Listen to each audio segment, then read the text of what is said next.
નમસ્કાર વિદ્યાર્થી મિત્રો, સામાન્ય વિજ્ઞાનના આ લેક્ચરમાં આપ સૌનું હાર્દિક સ્વાગત છે। તમે સૌ જાણો છો કે આપણે લાસ્ટ લેક્ચરની અંદર ગુરુગ્રહ વિશે અંતે માહિતી મેળવી હતી કે ગુરુગ્રહ કદમાં કેવો છે, ગુરુત્વાકર્ષણ બળ કેવું છે, એનું દળ કેટલું છે, પૃથ્વી કરતા કેટલો મોટો છે અને તેના ગ્રહોની પણ આપણે તેના ઉપગ્રહોની પણ આપણે માહિતી લીધી હતી। ગેલિલિયન સેટેલાઇટ શું છે એના નામ સાથે આપણે એની સચોટ માહિતી મેળવી હતી। તો આપણે આગળ વધીએ છીએ અને ગુરુગ્રહની એક સરખામણી પૃથ્વીના કદ સાથે કરીએ એક પાવર પોઈન્ટ પ્રેઝન્ટેશનની ઇમેજ દ્વારા।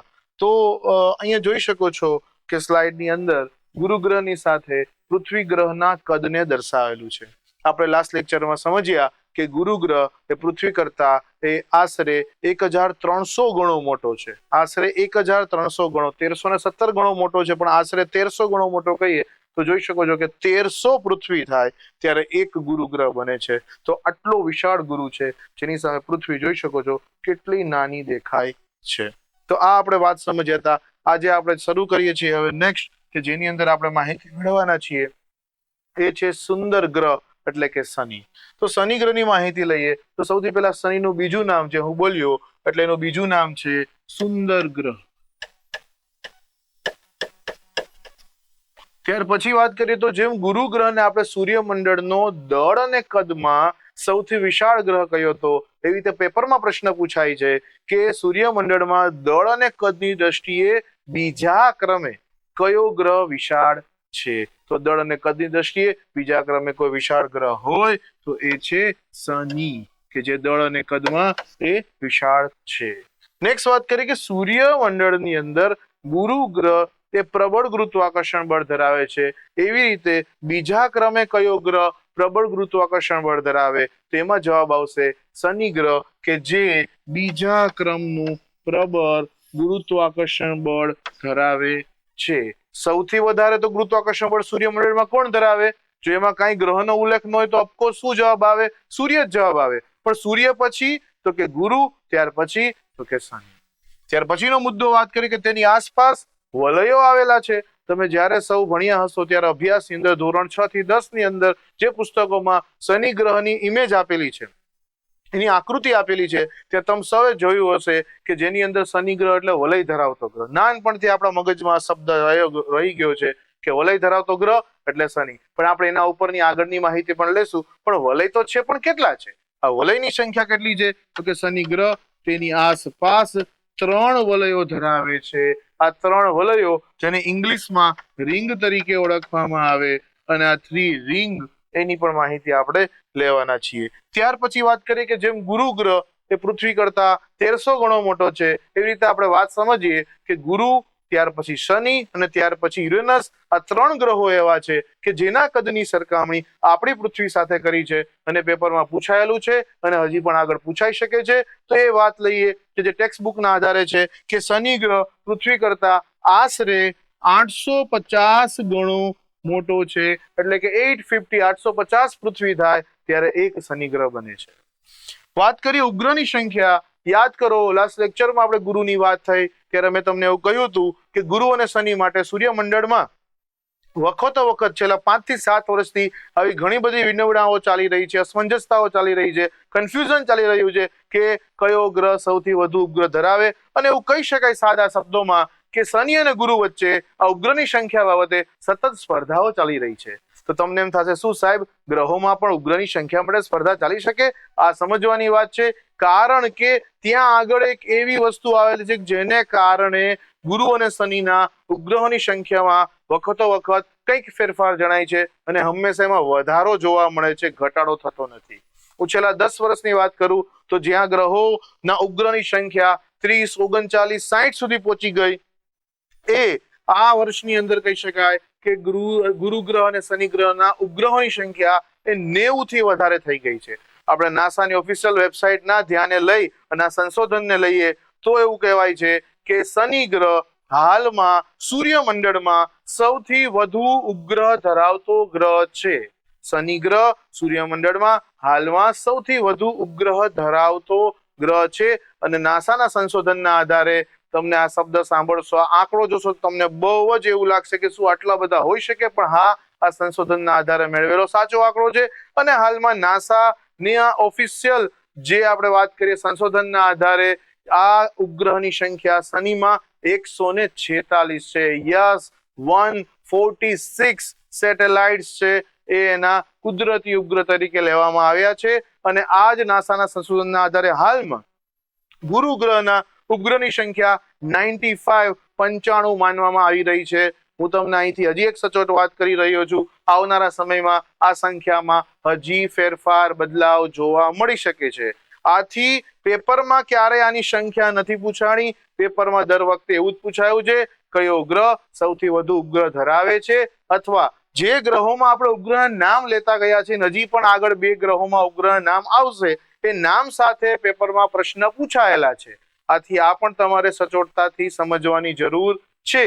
તેવું કહી શકાય કે ગુરુ ગ્રહ છે એ આશરે 95 ઉપગ્રહ ધરાવે છે, જ્યારે શનિ ગ્રહ છે એ 100 થી વધારે અને આંકડો 146 છે હાલના સંશોધન મુજબ ઉપગ્રહ ધરાવે છે. અને આ ઉપગ્રહના નામમાં 2 ઉપગ્રહ શ્રીના સૌથી વધારે પ્રખ્યાત છે અને એ પણ સુંદર છે. અને એના નામ છે, સૌથી પહેલાની વાત કરીએ તેનું નામ છે ટાઇટન, અને બીજા ઉપગ્રહનું નામ છે જેનું નામ થશે મિમાસ. અહીંયા હું લખું છું 100 થી વધુ ઉપગ્રહ ધરાવે છે અને નાસાના સંશોધન મુજબ આ સંખ્યા હાલમાં 146 રહેલી છે. તમને પ્રશ્ન થવો જોઈએ કે સાહેબ કેમ ગુરુ અને શનિના ઉપગ્રહની સંખ્યામાં વખત વધારો થાય છે. એની વાત થોડા સમયમાં આપણે આજના જ લેક્ચરમાં જોવાના છીએ, ત્યારે વધારે સમજશું. નેક્સ્ટ આગળ જઈએ. શનિ ગ્રહની આ ઇમેજ તમે ભણતા હશો ત્યારે જોઈ હશે. ખૂબ સુંદર ઇમેજ. શા માટે શનિને સુંદર કહેવામાં આવે છે એની પાછળનું જો કોઈ ઠોસ કારણ હોય તો એ છે વલય ધરાવતો ગ્રહ. એની આસપાસ સુંદર રીતે આપણને 3 રિંગ દેખાય છે અને આ 3 રિંગને કારણે મેં તમને વાત કરી હતી ટેલિસ્કોપથી જો આકાશ દર્શન કરવામાં આવે ને એમાં જો આ વલય ધરાવતો ગ્રહ જોવા મળે તો આપણને બીજા ગ્રહની સરખામણીમાં આની સુંદરતા એ સીધી દેખાય છે. આથી આનું હુલામણું નામ અથવા બીજું નામ એ સુંદર ગ્રહ કર્યું છે. હું તમને હજી પણ એક ઇમેજ દ્વારા એક બીજી માહિતી આપવા માંગી રહ્યો છું અને આપણે જોઈએ આ ઇમેજને એક અલગ રીતે.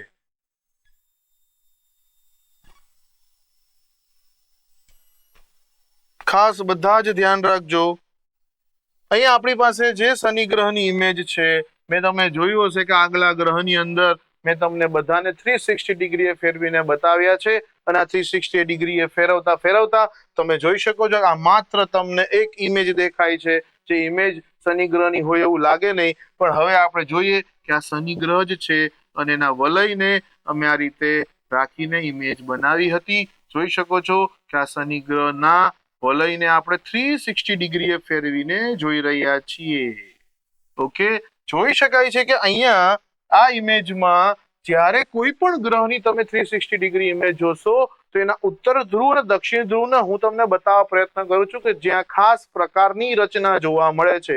જેમ પૃથ્વીના ઉત્તર અને દક્ષિણ ધ્રુવમાં બરફ આચ્છાદિત પ્રદેશ આવેલો છે, એ રીતે અહીંયા પણ દરેક ગ્રહમાં આવી કંઈક રચના જોવા મળે છે જેના પર પણ વૈજ્ઞાનિકો સંશોધન કરી રહ્યા છે. અહીંયા આપણે જોઈ શકીએ છીએ કે એની રિંગ એક રીતે સચોટ દેખાય છે.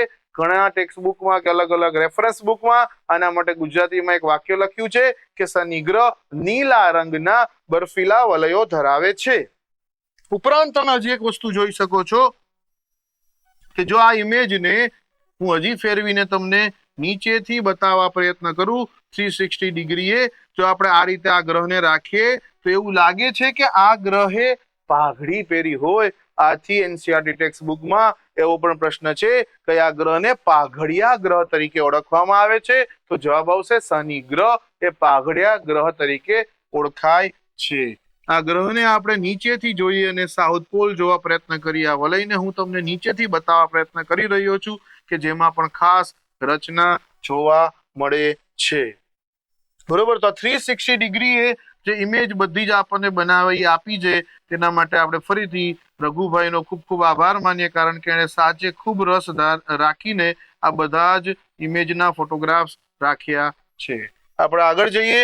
ત્યાર પછી શનિ ગ્રહ પછીની વાત આપણે સમજીએ કે શનિ ગ્રહના પૃથ્વીના કદની સાથે સરખામણી. તો આપણે વાત થઈ કે શનિ ગ્રહ એ પૃથ્વી કરતા 850 ગણો મોટો છે. જોઈ શકાય છે એના કદની સામે શનિ કેટલો વિશાળ દેખાય છે. નેક્સ્ટ આપણે વાત સમજીએ યુરેનસ ગ્રહ, આપણા 7મા ક્રમનો ગ્રહ, સૂર્યમંડળનો યુરેનસ ગ્રહ જે પણ કંઈક વિશેષતા ધરાવે છે.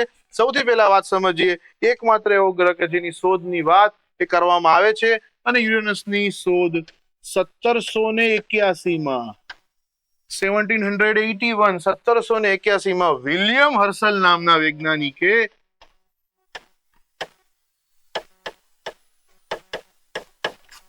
યુરેનસ ગ્રહની શોધ કરી છે. ફરીથી કહું છું 1781 વિલિયમ હર્શલ નામના વૈજ્ઞાનિકે યુરેનસ ગ્રહની શોધ કરી છે. યુરેનસ ગ્રહ પણ તેની આસપાસ આછા વલય ધરાવે છે. હવે આ વાત આવી એટલે હું તમને આગળની વાત કહી દઉં છું, સાંભળજો બધા ધ્યાનથી. આપણે એવું સમજતા અત્યાર સુધી કે શનિ ગ્રહ વલય ધરાવતો ગ્રહ, યસ, કારણ કે એના વલય અહીંના કોઈ સારા ટેલિસ્કોપમાં પણ સુંદર રીતે નિહાળી શકાય છે, પરંતુ બીજા કોઈ ગ્રહમાં વલય જોઈ શકાતા નતા. ત્યારથી આ લઈને આપણે આજ સુધી એવું જ માનતા ગયા કે એકમાત્ર વલય ધરાવતો ગ્રહ શનિ. પરંતુ મહત્વની વાત કે મંગળ પછીના 4 ગ્રહો એટલે કે ગુરુ, શનિ, યુરેનસ અને નેપચ્યુન આ ચારેય ગ્રહો એની આસપાસ આછા કે ઘટ વલયો ધરાવે છે. આથી કરીને વલય ધરાવતા ગ્રહમાં આપણે 4ને સ્થાન આપશું, એટલે કે ફરીથી કહું, ગુરુ, શનિ, યુરેનસ અને નેપચ્યુન. આથી અહીંયા વાત લખી છે કે યુરેનસ ગ્રહ પણ તેની આસપાસ આછા વલયો ધરાવે છે, જે બહુ સારા ટેલિસ્કોપ કે ઓબ્ઝર્વેટરીમાંથી દ્રશ્યમાન થઈ શકે છે. સાદા ટેલિસ્કોપમાંથી આ વલયને સરળતાથી જોઈ શકાતા નથી. નેક્સ્ટ આપણે વાત કરીએ કે આ ગ્રહની પણ સરખામણી પૃથ્વીના કદ સાથે કરવામાં આવી છે, જે મેં તમને આગળ વાત કરી. ફરીથી આપણે એક વાત સમજીએ તો યુરેનસ ગ્રહ પૃથ્વી કરતા આશરે 64 ગણો મોટો છે. 64 ટાઈમ્સ, ઇટ મીન્સ કે 64 પૃથ્વી થાય, 64 અર્થ થાય ત્યારે એક યુરેનસ બને છે. આટલો વિશાળ યુરેનસ ગ્રહ છે. યુરેનસની આપણે ઇમેજ પણ જોશું, જેમાં પણ કંઈક વિશેષતા છે. ઉપગ્રહની સંખ્યાની વાત કરીએ તો છેલ્લા સંશોધન મુજબ હાલમાં યુરેનસના ઉપગ્રહની સંખ્યા છે 27. 27 ઉપગ્રહ તેની આસપાસ નિશ્ચિત કક્ષામાં ફરી રહ્યા છે તેવું વૈજ્ઞાનિકોના સંશોધનના આધારે માનવામાં આવે છે. નેક્સ્ટ આપણે આ ઇમેજ સમજીએ. યુરેનસ ગ્રહની તમે ઇમેજ જોઈ શકો છો કે યુરેનસ ગ્રહ ને વલય તો દેખાય જ છે, આછા વલય જોઈ શકાય છે, અને ત્યાર પછી અહીંયા એક ઘટ રિંગ જેવું દેખાય છે.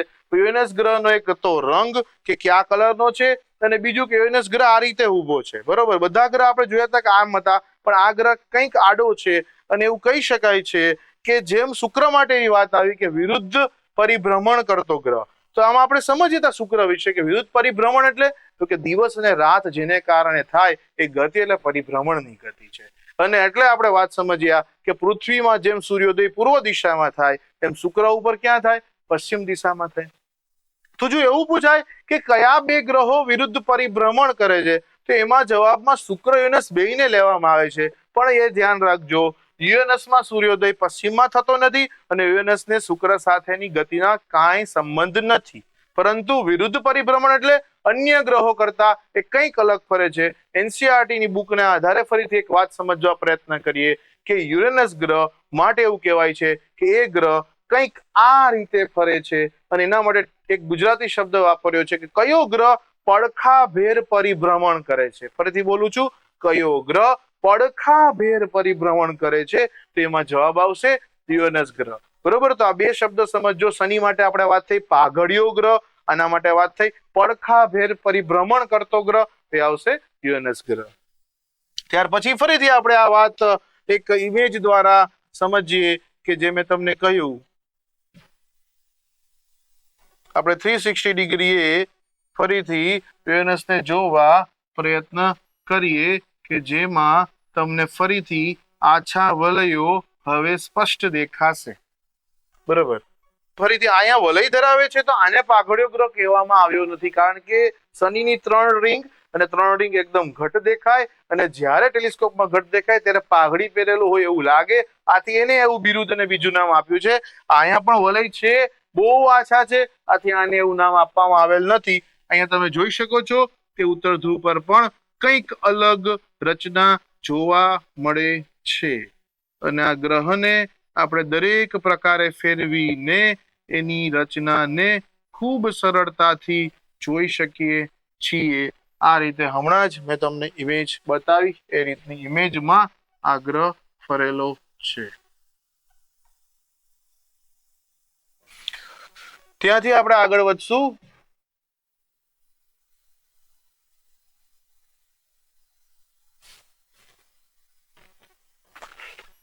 નેક્સ્ટ એના પછીનો આપણે ગ્રહ જોઈએ. યુરેનસ ની વાત આપણે પૃથ્વીના કદ સાથે કરતા હતા, તો એ કદની અંદર વિચારીએ કે પૃથ્વી કરતા યુરેનસ એ 64 ગણો મોટો છે. તો 64 ગણો મોટો હોવાને કારણે પૃથ્વી યુરેનસ પાસે કંઈક આ રીતે દેખાશે. આગળ જોયું કે ગુરુની સામે પૃથ્વી માત્ર એક ડોટ જેવી હતી, શનિ પાસે સેજ મોટી હતી, યુરેનસ પાસે સેજ વધારે સારું સન્માનજનક સ્થાન થયું એવું કહી શકાય, કારણ કે 64 ગણો મોટો છે. 64 પૃથ્વી બરાબર 1 યુરેનસ થાય, એવી વાત આપણે હમણાં સમજ્યા. યુરેનસ પછીની આપણે વાત સમજીએ છીએ. અને એ પહેલા 3 સરખામણી મારે તમને એક ટેબલ દ્વારા સમજાવી છે કે આપણે જે ભણ્યા ગ્રહ ગુરુ, ત્યાર પછી શનિ અને યુરેનસ, એ ત્રણેયની સરખામણી આપણે ભણ્યાના આધારે કરીએ, કારણ કે આ સરખામણીથી હું એવું માનું છું કે ઘણી બધી વસ્તુ સરળતાથી યાદ રાખી શકાય છે. વિજ્ઞાનના વિદ્યાર્થીઓ માટે પણ આ મુદ્દાઓ ક્યારેક અઘરા અથવા ભૂલાઈ જાય એવા હોઈ શકે છે. અને હંમેશા હું કહેતો આવ્યો છું કે સામાન્ય વિજ્ઞાનને એક રસ સાથે ભણવામાં આવે, રિવિઝન કરતા કરતા અથવા તો સરખામણીથી યાદ રાખવામાં આવે તો લાંબા સમય સુધી એ ભૂલાતું નથી. આપણે આટલે વાત કરીએ ગુરુ, શનિ ને યુરેનસની, કે હમણાં સમજ્યા કે ગુરુ ગ્રહ છે એ સૂર્યમંડળનો દળ અને કદની દ્રષ્ટિએ સૌથી વિશાળ ગ્રહ છે. શનિ ગ્રહ છે એ સૂર્યમંડળનો બીજા ક્રમનો સૌથી વિશાળ ગ્રહ છે, અને સૂર્યમંડળનો ત્રીજા ક્રમનો સૌથી વિશાળ ગ્રહ એટલે એ છે યુરેનસ. આપણે વાત સમજીએ કે પૃથ્વી કરતા આ ગ્રહ આશરે 1300 ગણો મોટો છે.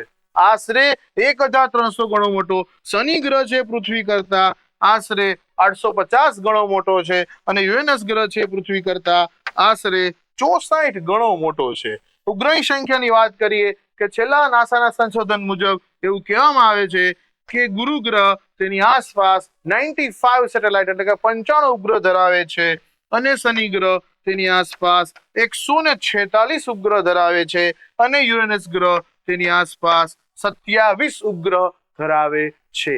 આપણે આ ત્રણેયની અંદર એ વાત સમજ્યા કે આ ત્રણેયમાં આપણે ગુરુના ઉપગ્રહની સંખ્યા એના નામ જોયા, અને શનિના પણ ઉપગ્રહના નામ જોયા. ગુરુના 4 ઉપગ્રહની પણ અહીંયા વાત સરખામણીમાં કરું તો 4 ઉપગ્રહ જે ખૂબ વર્ષો પહેલા કહી શકાય કે ગેલિલિયો ગેલિલી નામના વૈજ્ઞાનિકે એની શોધ કરી હતી અને સૌપ્રથમ જોયા હતા. અને વૈજ્ઞાનિકો એને ગેલિલિયન સેટેલાઇટ અથવા તો ગેલિલિયન ઉપગ્રહ તરીકે ઓળખે છે, અને એ પણ અહીંના ટેલિસ્કોપથી સરળતાથી ગુરુની આસપાસ જોઈ શકાય છે. એ ચારેયના નામમાં આપણે વાત થઈ હતી ગનીમેડ, લો, યુરોપા અને કેલિસ્ટો. જેમાં ગનીમેડની આપણે વાત થઈ હતી કે સૌથી વિશાળ ઉપગ્રહ છે, સૂર્યમંડળનો સૌથી વિશાળ ઉપગ્રહ છે. ત્યાર પછી શનિના ઉપગ્રહની વાત થઈ કે એના ઉપગ્રહના નામ છે 2, ટાઇટન અને મિમાસ. તો આ વાત તમે સમજી ગયા હશો કે સરખામણી કરીએ તો આ ત્રણેયના મુદ્દાઓ સરળતાથી લાંબા સમય સુધી યાદ રાખી શકાય છે. ત્યાર પછીનો આપણે ગ્રહ જોઈએ છીએ, અને એ છે સૂર્યમંડળનો અંતિમ ગ્રહ, અને એ છે નેપચ્યુન. નેપચ્યુનની વાત કરીએ તો નેપચ્યુનનું બીજું જે નામ છે એ છે વરુણ ગ્રહ. તો વરુણ ગ્રહ શું કામ કહ્યું એનો પ્રશ્ન આપણને થઈ શકે. તો દરેક ગ્રહના બીજા નામની પાછળ કંઈક તથ્ય અથવા કંઈક વાત હોય તો જ એને નામ આપવામાં આવે છે. અને નેપચ્યુન ગ્રહ માટે એવું માનવામાં આવે છે સંશોધનના આધારે કે ત્યાં ઘણા બધા વાયુઓના, એવું કહેવાય છે કે ત્યાં વાવાઝોડા શરૂ છે, સતત વાવાઝોડા શરૂ છે, અને તેના વાતાવરણમાં ઘણા બધા અલગ અલગ પ્રકારના વાયુઓ પણ આવેલા છે.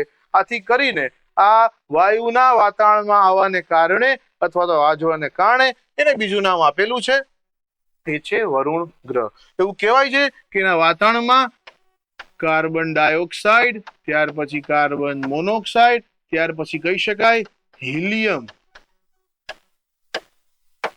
ત્યાર પછી નિયોન,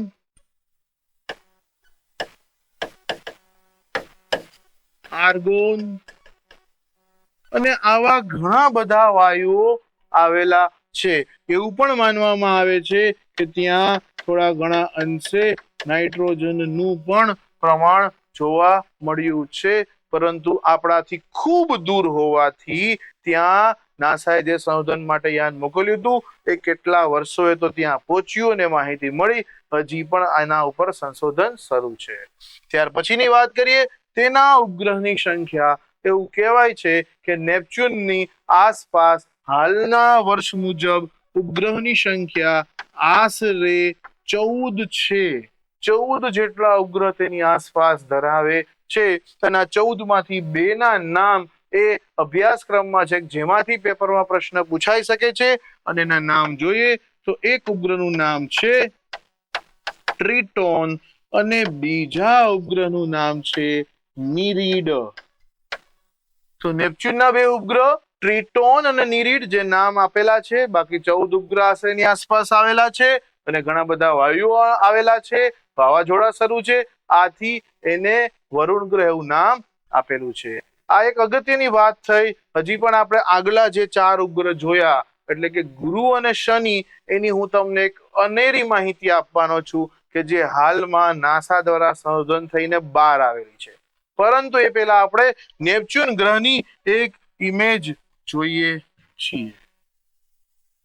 તો આ નેપચ્યુન ગ્રહ છે, બરોબર છે. એકદમ વાદળી બ્લુ તમને આમ દેખાતો હશે, બરોબર. આ બ્લુ ઉપરથી એવું ન માની લેતા કે ત્યાં પાણીનું પ્રમાણ વધારે હશે, કારણ કે જ્યારે બ્લુ રંગ જોઈએ પૃથ્વીના આપણે સરફેસ ઉપર, આપણે કોઈ આકૃતિ ઉપર કે ગોળામાં, તો આપણને એમ જ થાય કે પાણી છે. અહીંયા હજી એવા કોઈ સંશોધનના આધારે માહિતી કે તથ્યો મળ્યા નથી, બરોબર. તો નેપચ્યુન ઉપગ્રહની ફરીથી આપણે માહિતી લેતા હતા, એમાં આપણે એને પણ 360 ડિગ્રીએ જોવા પ્રયત્ન કરીએ કે નેપચ્યુન ગ્રહ એ 360 ડિગ્રીએ કઈ રીતે દેખાય છે. ફરી તમે એના ઉત્તર ધ્રુવ અને દક્ષિણ ધ્રુવની ઓબ્ઝર્વેશન કરજો, અવલોકન કરજો કે આપણને કઈ રીતે દેખાય છે. દરેક ગ્રહમાં મેં તમને હમણાં જ વાત કરી કે એના ઉત્તર અને દક્ષિણ ધ્રુવમાં કંઈક રચના જોવા મળે છે. બાકી 360 ડિગ્રીએ પાછળથી પણ જોતા આ ગ્રહ સરખો જ લાગે છે. એમાં બહુ કંઈ ફેર પડતો નથી. આ કંઈક પટ્ટો અને એક ત્યાં સ્પોટ જેવું દેખાય છે. આ સ્પોટ તમે જોઈ શકતા હશો, આ સ્પોટ. ઓકે, તો આ રીતે નેપચ્યુન ગ્રહ એકદમ વાદળી રંગનો છે, પરંતુ ત્યાં બીજી કોઈ માહિતી હજી આપણને મળી નથી.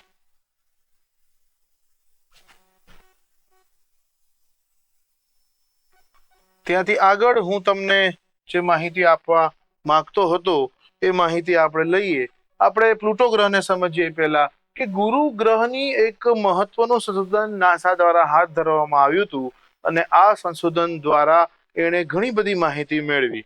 આપણે ગુરુ ગ્રહની માહિતીમાં એક વાત સમજ્યા હતા કે ગુરુ ગ્રહ છે એની ઉપર આ સાઈડ મેં તમને બતાવ્યું હતું કે એક રેડ આઈ સ્પોટ છે, બરોબર છે. આ સિવાયમાં ઘણી બધી માહિતી મળી અને ત્યાં એવો પ્રશ્ન પૂછી શકે કે અમેરિકાની નાસા સંસ્થા દ્વારા ગુરુ ગ્રહના સંશોધન માટે કયું યાન મોકલવામાં આવ્યું હતું. આવો પ્રશ્ન પૂછાઈ શકે તો એનો જવાબ આવશે આ જે યાન હતું એ યાનનું નામ હતું જૂનો, બરોબર છે. ગુરુ ગ્રહ માટે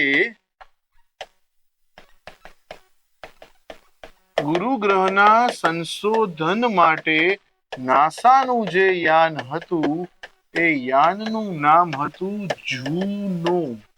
આ જૂનો નામનું યાન ગુરુ ગ્રહના સંશોધન માટે નાસાએ મોકલ્યું. એના દ્વારા એની ઘણી બધી રચના અને બંધારણ અને રેડ સ્પોટનો ખ્યાલ આવ્યો.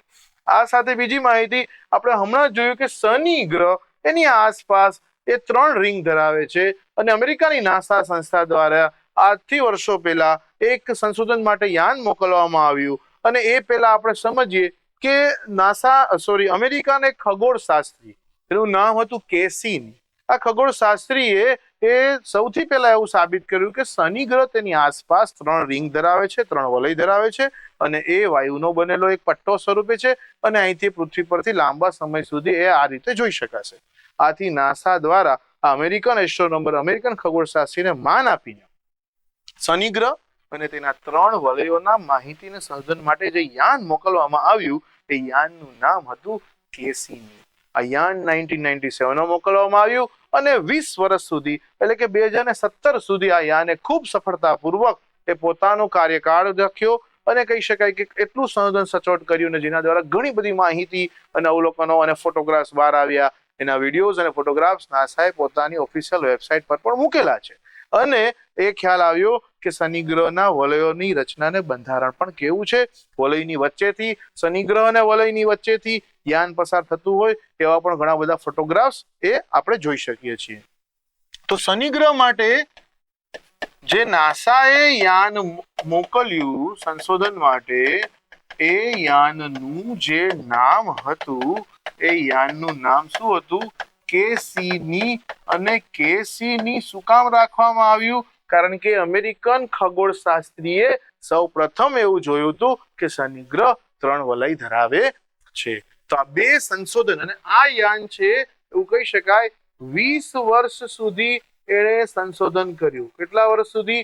20 વર્ષ સુધી. અને 20 વર્ષ એટલે 1997 થી 2017 સુધી આણે સંશોધન કાર્ય કર્યું છે. ઉપરાંત એ કહું કે 2019 પછી એ નાસા દ્વારા જાહેર કરવામાં આવ્યું કે અમારું મિશન સફળ રહ્યું છે.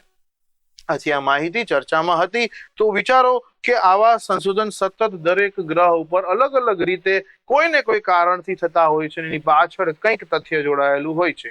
નેક્સ્ટ આપણે હવે જોઈએ છીએ પ્લુટો ગ્રહ, અને પ્લુટો ગ્રહની માહિતી લઈએ. તો સૌ પ્રથમ આપણે એ વાત સમજીએ કે પ્લુટો ગ્રહને આપણે ગ્રહમાંથી કાઢી નાખ્યો. કયાના ગ્રહમાંથી? કયા ગ્રહની વાત થાય છે? તો કે બ્રહ્માંડના નહીં, સૂર્યમંડળના ગ્રહ તરીકેનું બિરુદ પ્લુટો પાસેથી લઈ લેવામાં આવ્યું છે. પરંતુ આવું નક્કી કોણ કરે છે? શું અમેરિકાની નાસા સંસ્થા, કે પછી રશિયાની રોસકોસ્મોસ સંસ્થા, કે ESA, કે પછી ભારતનો ઈસરો? તો કે નહીં, આ નક્કી કરે છે એક સંસ્થા જેનું નામ છે IAU. પરંતુ પેપરમાં એવો પ્રશ્ન પૂછાય કે કયા વર્ષથી સૂર્યમંડળના પ્લુટોને હવે ગ્રહ માનવામાં આવતો નથી, અથવા તો કયા વર્ષથી પ્લુટોને ગ્રહ તરીકેનું બિરુદ લઈ લેવામાં આવ્યું છે? તો હાલમાં આપણે એવું કહી શકીએ કે પ્લુટો ગ્રહ નથી, પણ કયા વર્ષથી? વર્ષ 2006 થી પ્લુટો સૂર્યમંડળનો ગ્રહ માનવામાં નથી આવતો. ને સંસ્થા એટલે કઈ? તો કે IAU. IAU એટલે શું? તો કે international astronomical union. International astronomical union, ગુજરાતીમાં આંતરરાષ્ટ્રીય ખગોળીય સંસ્થા, કે જેણે આજથી વર્ષો પહેલા 2006 એટલે 2006 એક વ્યાખ્યા કરી, અને વ્યાખ્યા મુજબ પ્લુટો એ સૂર્યમંડળના ગ્રહ તરીકે ફિટ બેસતો નહોતો, એ વ્યાખ્યાને ફોલો કરતો નહોતો, ડેફિનેશન એને અનુરૂપ નહોતી. આથી કરીને પ્લુટોને 2006 થી સૂર્યમંડળના ગ્રહ તરીકે લેવામાં આવતો નથી. આ વ્યાખ્યા શું હતી, પ્લુટોમાં શું વિશેષતા હતી, તેની વાત આપણે હમણાં જ જોઈએ છીએ. પરંતુ એ પહેલા પ્લુટોને હવે જો સૂર્યમંડળનો ગ્રહ માનવામાં નથી આવતો, તો પ્લુટોને હવે કયા નામે ઓળખવામાં આવે છે? અને નામ એટલે પ્લુટોને હવે વામન ગ્રહ તરીકે ઓળખવામાં આવે છે. શું નામ છે? વામન ગ્રહ, જેને આપણે ઇંગ્લિશમાં કહીએ છીએ ડ્વાર્ફ પ્લાનેટ. શું કહીએ છીએ? Dwarf planet. ડ્વાર્ફ એટલે નાનું, અથવા વામન, અથવા ઠીંગણું. આથી હાલમાં આપણે એને ડ્વાર્ફ પ્લાનેટ તરીકે ઓળખીએ છીએ. પ્લુટો પછી એટલે કે નેપચ્યુન પછી આવા 3 થી 4 ડ્વાર્ફ પ્લાનેટ આવેલા છે, જેમાં હવેથી પ્લુટોનો સમાવેશ કરવામાં આવ્યો છે. આથી સૂર્યમંડળનો અંતિમ ગ્રહ 8મો ગ્રહ કયો થશે? નેપચ્યુન થશે. ઉપરાંત કહી શકાય કે પ્લુટો ગ્રહ એ સૌથી દૂર છે, અને એનું કદ પણ નાનું છે. આ પર કારણથી પ્લુટોને કાઢી નાખવામાં આવ્યો છે. અને ફરીથી યાદ કરો, આપણે જ્યારે આ સૂર્યમંડળની શરૂઆત કરી ત્યારે આપણે સૂર્યમંડળની એક ઇમેજ જોઈ હતી, તમે પણ જોઈ હશે, કે જેમાં મધ્યમાં સૂર્ય, વચ્ચે સૂર્ય અને આસપાસ બધા ગ્રહો છે. અને આ ગ્રહોમાં તમે સૌએ જોયું હશે કે જ્યારે દરેક ગ્રહની કક્ષા કંઈક આ પ્રકારે હતી, પરંતુ તમે સૌએ જોયું હશે કે પ્લુટોની કક્ષા કંઈક આ રીતે હતી. જેના માટે એવું કહેવામાં આવ્યું કે દરેક ગ્રહ એક નિશ્ચિત વર્તુળાકાર અથવા થોડી લંબગોળાકાર કક્ષામાં ગતિ કરી રહ્યો છે, પરિક્રમણ કરી રહ્યો છે. પરંતુ પ્લુટો એ અતિ લંબવૃત્તીય કક્ષા ધરાવે છે. એટલે કે જો અહીંયા નેપચ્યુન આવી જાય પછી પણ પ્લુટોનું અંતર વધારે છે. આ નેપચ્યુન થી પ્લુટો પણ ખૂબ આગળ છે, દૂર છે. આ કારણથી પ્લુટોને ગ્રહ તરીકે હવે માનવામાં આવતો નથી. આથી સૂર્યમંડળના ગ્રહમાં છેલ્લો ગ્રહ આવશે નેપચ્યુન. પ્લુટોને હવે વામન ગ્રહ તરીકે ઓળખવામાં આવે છે. આથી એવું કહી શકાય કે તે અતિ લંબવૃત્તીય કક્ષા ધરાવે છે, અને એટલે એને ગ્રહ તરીકે સૂર્યમંડળના ગ્રહ તરીકે ગણવામાં આવતો નથી. બ્રહ્માંડમાં તો ગ્રહ છે એટલે પાછળ એમાં શબ્દ શું આવ્યું? વામન ગ્રહ તરીકે એને ઓળખવામાં આવ્યો. તો હવે અહીંયા એક વાત મહત્વની એ રહેશે કે પ્લુટો પછી શું હજી સૂર્યમંડળ છે? તો કે હા, સૂર્યમંડળ નહીં પરંતુ બ્રહ્માંડ તો છે જ, બરોબર. અને એ જે બ્રહ્માંડના બીજા સભ્યો જે આપણે શરૂઆતમાં જોયું હતું કે બ્રહ્માંડના સભ્યોમાં હજી સુધી આપણે સૂર્ય, તેની આસપાસના 8 ગ્રહો અને પ્લુટોની માહિતી મેળવી. આ સિવાય હજી ઘણા બધા સભ્યોની માહિતી લેવાની બાકી છે અને માહિતી આપણે આવનારા લેક્ચરમાં લેશું. અને ત્યાં સુધી તમે રાહ જોશો અને આજે જેટલું જ ભણ્યા એ બધાનું ખાસ પુનરાવર્તન કરજો. આથી આગળના લેક્ચરમાં આપને ખૂબ મજા આવે. આપ સૌનો ખૂબ આભાર.